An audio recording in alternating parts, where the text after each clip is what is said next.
როგორია მარტო ცხოვრობდე მთაში, სადაც სოფლის ერთადერთი მკვიდრი ხარ. უკანა ფშავში არსებულ მაღალმთიან სოფლებს შორის მოხდა ისედებით, სადაც თითო მოსახლე ცხოვრობს. მათ გზის, კავშირგაბმულობის, ელექტროენერგიისა და მაღაზიის გარეშე უწევთ ცხოვრება. ბოლო დასახლებული პუნქტიდან 10 კილომეტრის მოშორებით ასვლა ავტომობილს უჭირს. მდინარე არაგვის ადიდების დროს კი ეს საერთოდ შეუძლებელი ხდება. უკანა ფშავში ყველაზე მძიმე სეზონი იწყება. როგორ ხვდებიან მორიგ ზამთარსეული ფშაველები, ნახეთ მარიამ მენავდის რეპორტაჟში.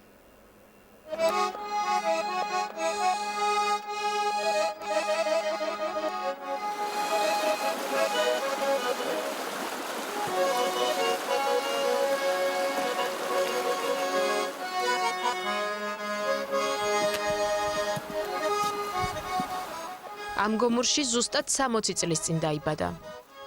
ფშავური ტრადიციების თანახმად ერთი თვე ახალშობილმა დედასთან ერთად აქ მარტომ გაატარა. მარტოა ახლაც, თუმცა უკვე საკუთარი სურვილით. ხო არ იწყენთ ხოლმე აქ? არა ვითარი. აი მომენატრებიან ხო თავისები ერთი გამონატრება მაქვს თორე. მოწყენით არა, ასაკში უკვე სიმშვიდე გდობნია ადამიანს, სიწყნარე. ადამიანს რო დავინახავ, მე და ერთი ჟურნალი ჰქონდეს, ან ერთი გაზეთი ჰქონდეს, ან რაღაცა რომ მომაწოდოს ის. გეგმას მე ღამე რომ წვები, სადილაო გეგმას ვადგენ. ოღონდ ამინის დამიხედვით ახლა, მაგალითად თუ წვინ, გარეთ ვერაფერს ვერ გააკეთებ, ხო? შიგნით უნდა გააკეთო რაღაცა, შიგნითაც საქმეა, ან მატყლი გაქვს გასაკეთებელი, ან რა ვიცი რა, ოჯახში საქმე ბევრია. ამ ოჯახში თალიკო ერთადერთი წევრია. ერთადერთია სოფელშიც. ამბობს, რომ აქ ჯერ 60 ოჯახი ცხოვრობდა, მოგვიანებით 8. ახლა კი ამ მთების პატრონად მხოლოდ იზღა შემორჩა. ჩალახევში მარტო ყოფნას არ უჩივის, თუმცა ფინჯან ყავაზე გამომლაპარაკებელი ნატვრად ექცა. ვიტა იყოს მეორე ვიღაცა ცხოვრობდეს კიდე. გამოხვიდე დილით, დავაი, აბა ყავა დავლიოთ. მარტო კახო არაზე. მაგრამ არ არის, აბა რა ვქნა, საიდან მოიყვანო, ვინ დავაბა აქ. ორი შვილის დედა ამ პირობებისთვის ოჯახის წევრებს ვერ იმედებს. სწორედ ამიტომ ვერ თხოვს მათ ჩალახევში დარჩენას. წასვლა გინდა რომ წახვიდე, ფქვილი გინდა, მარილი გინდა, რა ვიცი, ოჯახში რა პროდუქტები, რა მოდილა, რა მეგვინდა. აპრილის ბოლომდე აქედან ვერ გახვალ. ხო, ესე მერე წახვალ ერთი მაზაც მოიდა, მერე ჩაჯექი და იჯექი, ხარშე კარტოფილი და წვი. სირთულე საკუთარ მხრებზე აიღო. ბედნიერი კი მაშინ არის, როდესაც შვილები და შვილიშვილები სტუმრობენ.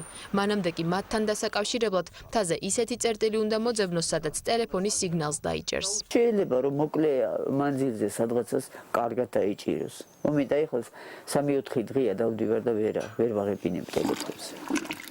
ისი ფშავის ხევს ვენაცვლე, ხინკლებსა, ქადისკვერებსა.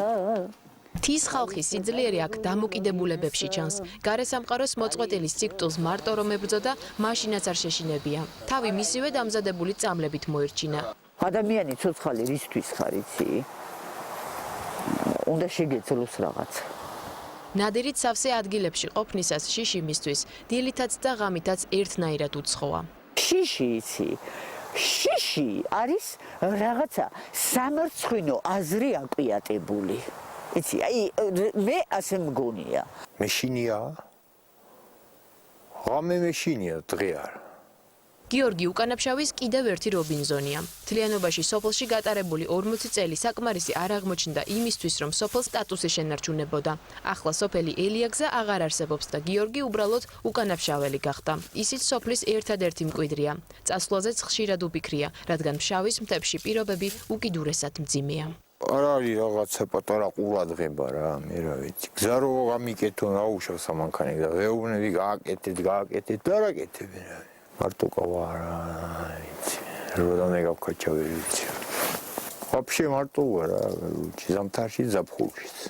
ვიქნები ხო რა, ცოტა ხანი კიდე და მე რა ვნახოთ რა ვიცი. ვაქავარ გაჩენილი გაზდილი რავი და ბადებული და. იყვარს რა, ბუნების სილამაზე. მარტოობის 5 წელი გიორგი მაგ შეგნებულად გაატარა. მოხუცებული მამა გარესამყაროს მოწყვეტილი მთებში ვეღარ გააჩერა და კახეთში გაუშვა. თვითონ კი დარჩა. ამბობს, რომ სიმშვიდის და თავისუფლების გამო, თუმცა მარტო ყოფნის სირთულე დეტალებში იჩენს ხოლმე თავს. ყველაზე რთული მომენტი რა არის აქ ყოფნის? სამთარი. სამთარია რთული, არ არის გზა. არ არის შუქი, არ არის ტელეფონი, არ არის ტელევიზორი. არაფერი არ არის რა. თოვლი აი რა. უგზობა აქედან წამსვლელებისთვის დაბრკოლება არ გამხდარა. პირიქით, წასვლის ერთ-ერთი მიზეზიც გია. ადიდებული არაგვი ფშავის მაღალმთიან სოფლებს აქ თვეობით წვეთს ხოლმე სამყაროს. აქ არც მაღაზია, არც ტელეფონი იჭერს, არც გზაა გაყვანილი და არც ელექტროენერგია. თის ხალხი ამბობს, რომ ფშავის მთები საუკუნეს ჩამორჩა.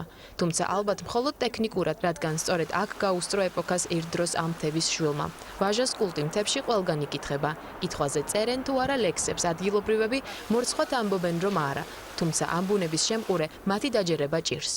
მთაში არ არის იოლი ცხოვრება, თუმცა ტრადიციულად ესე იყო, გმირები არიან, ვინც იქ მუდმივად ცხოვრობს და თავის სოფელს და თავის კუთხეს და მხარეს მართლაც ამაგრებს თავისი ყოფნით. დუშეთი 290 სოფელს ითვლის. აქედან 90-ში 10-ზე ნაკლები ადამიანი ცხოვრობს. მთიდან წასულების მთაში დასაბრუნებლად მთავრობამ გასულ წელს მთის კანონიც კი მიიღო. მთის ხალხის ფინანსური წახალისება მათ დასაკავებლად რამდენად ეფექტური გზაა, ამას დრო გვიჩვენებს. დიდი სურვილი მაქვს და იმედიც მაქვს, რომ ახალგაზრდობაც მიტრიალდება. ასკეტურად ცხოვრებისთვის სიმტკიცე აქ ყველას არ აღმოაჩნდა. ერთ დროს ხალხმრავალი სოფელი ნელ-ნელა იცლება. ისინი კი, ვინც მკაცრ პირობებს წლებია უძლებენ, ამბობენ, რომ შესაძლოა საამისოდ ძალები ვეღარ გამონახონ. მე თავი სადღაც წავიდე მოექცა რომელ მხარესა